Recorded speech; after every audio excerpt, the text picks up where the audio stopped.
নমস্কার বন্ধুরা, সবাইকে প্রমোদে কিচেনে স্বাগত। আজকের এই বৃষ্টির মরশুমে আমি নিয়ে চলে এসেছি গোবিন্দভোগ চালের স্পেশাল খিচুড়ি রেসিপি নিয়ে। আর আজকের খিচুড়ি বানাতে বানাতে শিখিয়ে দেবো কিছু টিপস, যেটা ইউজ করলে খিচুড়ির টেস্ট আরও দ্বিগুণ হয়ে যাবে। তার জন্য অবশ্যই করে আমার রেসিপির পুরো ভিডিওটা দেখুন আর জেনে নিন আমার টিপসগুলি। তো বন্ধুরা, আজকের রেসিপিটি যদি আপনাদের ভালো লেগে থাকে অবশ্যই করে লাইক শেয়ার করতে ভুলবেন না। আর আমার চ্যানেলে নিত্য নতুন রেসিপির আপডেট পাওয়ার জন্য অবশ্যই করে এখনই আমার চ্যানেলটিকে সাবস্ক্রাইব করে দিন। তো আজকে নিরামিষ খিচুড়ির জন্য আমি নিয়েছি এখানে 150 গ্রাম গোবিন্দভোগ চাল আর নিয়েছি 200 গ্রাম সোনা মুগ ডাল। তো আজকে গোবিন্দভোগ চালের স্পেশাল খিচুড়ির প্রথম টিপস হলো, আমাদের খিচুড়ি বানাতে গেলে সবসময় ডালের পরিমাণটা চালের থেকে বেশি নিতে হবে, কিংবা চাল ডাল সমান পরিমাণে নিতে হবে, তাহলে খিচুড়ির টেস্ট দুর্দান্ত হয়ে যায়। তো বন্ধুরা, আরও অনেক টিপস বলবো, তার জন্য অবশ্যই করে আমার রেসিপির পুরো ভিডিওটা দেখে থাকো। প্রথমে আমরা খিচুড়ি বানানোর জন্য একটি মিডিয়াম সাইজের কড়াই নিয়ে কড়াইটি গরম হয়ে গেলে আমি মুগ ডালটা দিয়ে দেবো। মুগ ডালটা আমাদের মিডিয়াম টু লো ফ্লেমে 3-4 মিনিট মতো হালকা করে ভাজতে হবে। তো আমরা হালকা করে ভাজা কী করে বুঝবো?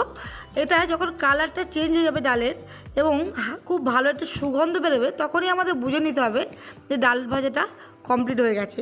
তো এরকম 3-4 মিনিট ডালটা আমরা ভেজে নেব। ডালটা ভাজা হয়ে গেলে উষম গরম জল দিয়ে হালকাভাবে ডালটাকে ধুয়ে নিতে হবে। তো আজকের আরেকটা টিপস হলো, ডাল কখনও ভাজার পরে ঠান্ডা জল দিয়ে ধোবেন না, তাহলে ডালটা অনেক সময় সিদ্ধ হতে চায় না, এই কারণেই। আর ডালটা বেশি ধুলে ডালের টেস্টটাও চলে যায়। তো এইভাবে উষম গরম জল দিয়ে জাস্ট একবার নাড়াচাড়া দিয়ে জলটা ফেলে দিতে হবে। তো এবারে ডালটা এইভাবে ধুয়ে নেব। এবারে একটি মিডিয়াম সাইজের ডেকচি নিয়েছি, ডেকচিতে কিছুটা পরিমাণ জল দিয়ে গরম করে নিয়ে একে একে আমি যে ডালটা আমি ধুয়ে রাখলাম সেই ডালটা আমি দিয়ে দেব। তো এই ডালটা আমি একে একে ডেকচির মতো দিয়ে দেব। তো এইভাবে ডালটা দেওয়ার পরে 2 মিনিট মতো জল গরম হয়ে গেলে আমি গোবিন্দভোগ চালটা 2-3-4 বার ধুয়ে আমি ডালটার সাথে চালটাও দিয়ে দেব। তো আমার থার্ড টিপস হলো, আমি এখানে চাল ডালটা একসাথে দেব, তাহলে টেস্টটা আরও মিলেমিশে খুব সুন্দর, যেটা খিচুড়ি বলে, সেই পারফেক্ট খিচুড়ির স্বাদটা পাওয়া যায়। তো এইভাবে আমি চালটা দিয়ে চাল আর ডালটাকে 10-15 মিনিট মতো ফুটতে দেবো, যতক্ষণ না চাল ডালটা হাফ বয়েল মতো হয়ে যাচ্ছে। ততক্ষণে খিচুড়ির জন্য আলুটাকে রেডি করে নেবো। তো এখানে আমি মিডিয়াম সাইজে আলু ডুমো ডুমো করে কেটে নিয়েছি, সেটাতে 1/2 টিস্পুন লবণ আর 1/2 টিস্পুন হলুদ দিয়ে খুব ভালোভাবে মাখিয়ে নেব। তো এখানে আরেকটা টিপস হলো, এই আলুটাকে লবণ আর হলুদ মাখানোর পরে 15 মিনিটের জন্য ঢাকা দিয়ে রাখলে তাহলে ভাজার সময় খুব ভালোভাবে বয়েলড হয়ে যায়। তো এইভাবে লবণটা আর হলুদটা মাখিয়ে আমরা 15 মিনিটের জন্য ঢাকা দিয়ে রাখবো। তো এবারে একটি মিডিয়াম সাইজের কড়াই নিয়েছি, কড়াইতে 1 টেবিল স্পুন সরিষার তেল দিয়ে দেবো। আমি এখানে রান্নাটা টোটালি সরিষার তেলে করছি। তেলটা গরম হয়ে গেলে আলুটা একে একে দিয়ে দেবো ভাজার জন্য। আলুটাকে মিডিয়াম টু লো ফ্লেমে খুব ভালোভাবে 3-4 মিনিটের জন্য ভেজে নিতে হবে। তো আলুটা ভাজার সময় খেয়াল রাখতে হবে একদমই যেন লাল লাল যেন না হয়ে যায়। আমাদের হালকা লাল ভাব গায়ে এসে গেলে তখনই তুলে নিতে হবে। তো এখানে আমার আলুটা খুব ভালোভাবে লাল লালভাবে ভাজা হয়ে গেছে। এবার আমরা আলুগুলোকে একে একে তুলে নেব। তো আলুগুলোকে এইরকমভাবে লবণ আর হলুদ মাখিয়ে কিছুক্ষণ রাখার পর ভেজে নিলে আলুটা খিচুড়ির মধ্যে খুব ভালোভাবে বয়েলড হয়ে যায়। তো এখানে আমার চাল ডাল খুব ভালোভাবে হাফ বয়েল হয়ে গেছে। এবার একে একে আলুগুলো আমি দিয়ে দেব। আলুগুলো দেওয়ার পরে একটি হাতার সাহায্যে খুব ভালোভাবে নেড়ে একদমই হাই ফ্লেমে ভালোভাবে ফোটাতে হবে, যতক্ষণ না জলটা চাল আর ডালের মধ্যে সোপ করে নিচ্ছে এবং চাল আর ডাল খুব ভালোভাবে বয়েল হয়ে যাচ্ছে। তো এখন আমরা হাই ফ্লেমে মোটামুটি দিয়ে দেবো। আর যদি জল উতলে যায় তখনই আমরা মিডিয়াম টু লো ফ্লেমে রাখতে হবে। তো আমাদের খেয়াল রাখতে হবে, জল যদি উতলে যায় তখন আমরা মিডিয়াম টু লো ফ্লেমে রাখবো, আর না হলে হাই ফ্লেমে রাখবো। তো আমার এখানে দেখতেই পাচ্ছ চাল ডাল খুব ভালোভাবে বয়েল হয়ে গেছে, দেখতেই পাচ্ছ শুধু জাস্ট একটু জল আছে। তো এইভাবে আর কিছুক্ষণ ফুটে গেলে মোটামুটি জলটাও হয়ে যাবে। ততক্ষণে আমরা একটি ভাজা মশলা করে দেবো, যেটা হচ্ছে খিচুড়ির মেন জিনিস। খিচুড়ি মশলার জন্য ওই আলু ভাজা কড়াইতে দিয়ে দেবো 2 টেবিল স্পুন সরিষার তেল। তেল গরম হয়ে গেলে 2টো শুকনো লঙ্কা মাঝখান থেকে চিড়ে দিয়ে দেবো। 2টো তেজপাতা মাঝখান থেকে চিড়ে, আর দিয়ে দেবো 1 টেবিল স্পুন সাদা জিরে, আর দিয়ে দেবো 1 টেবিল স্পুন গ্রেট করা আদা। তো এইভাবে দিয়ে একদমই লো ফ্লেমে খুব ভালোভাবে মশলাগুলোকে ভাজতে হবে। তো একদমই লো ফ্লেমে রাখতে হবে, না হাই ফ্লেমে রাখলে পুড়ে যাওয়ার চান্স থাকে। তো এইভাবে একদমই লো ফ্লেমে 2-4 মিনিট নাড়ানোর পরে এর সাথে দিয়ে দেবো 1 টিস্পুন হলুদ গুঁড়ো, 1 টেবিল স্পুন লবণ আর 1/2 টিস্পুন লঙ্কার গুঁড়ো।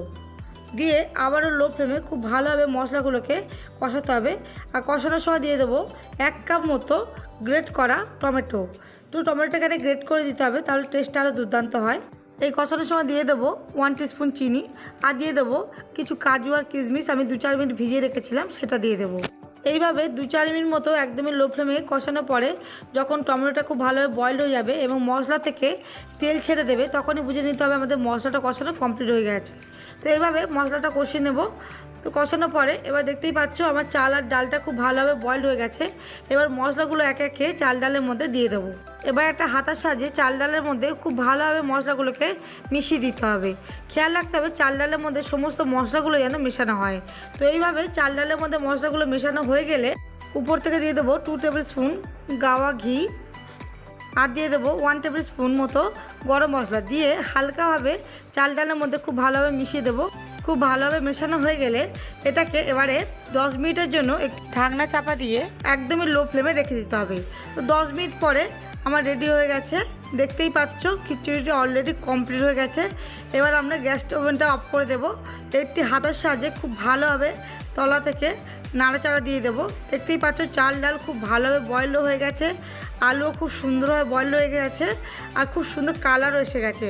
তো আমার খিচুড়িটি রেডি হয়ে গেছে। কিন্তু এখন খিচুড়িটি খাওয়া যাবে না। এবারে 10 মিনিটের জন্য উপর থেকে গাওয়া ঘি দিয়ে আমাদের খিচুড়িটিকে রেখে দিতে হবে, তাহলে খিচুড়িটি খেতে আরও দুর্দান্ত হবে। তো এটা হচ্ছে আমার লাস্ট টিপস। খিচুড়ি যখনই রান্না করবেন তখন সঙ্গে সঙ্গে খাবেন না, হয়ে যাওয়ার পরে 5 মিনিট অন্তত তাকে রেস্ট করতে দেবেন, তারপরে সার্ভ করবেন, দেখবেন অপূর্ব লাগবে। দেখতেই পাচ্ছেন আমার খিচুড়িটি রেডি হয়ে গেছে, খুব সুন্দর হয়ে গেছে এবং চাল ডালটা খুব ভালোভাবে টাইট ফিট হয়ে গেছে।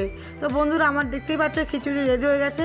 তো আমার রেসিপিটি কেমন লাগলো অবশ্যই করে কমেন্ট সেকশানে জানাবেন। আর যদি আপনাদের ভালো লেগে থাকে অবশ্যই করে লাইক শেয়ার করতে ভুলবেন না। আর আমার চ্যানেলে নিত্য নতুন রেসিপির আপডেট পাওয়ার জন্য এক্ষুনি আমার চ্যানেলকে সাবস্ক্রাইব করুন। তো বন্ধুরা সবশেষে বলবো সবাই ভালো থাকবেন, সুস্থ থাকবেন। আজকের মতো এই পর্যন্ত, আবার দেখাবে নতুন কোনো রেসিপির ভিডিও নিয়ে।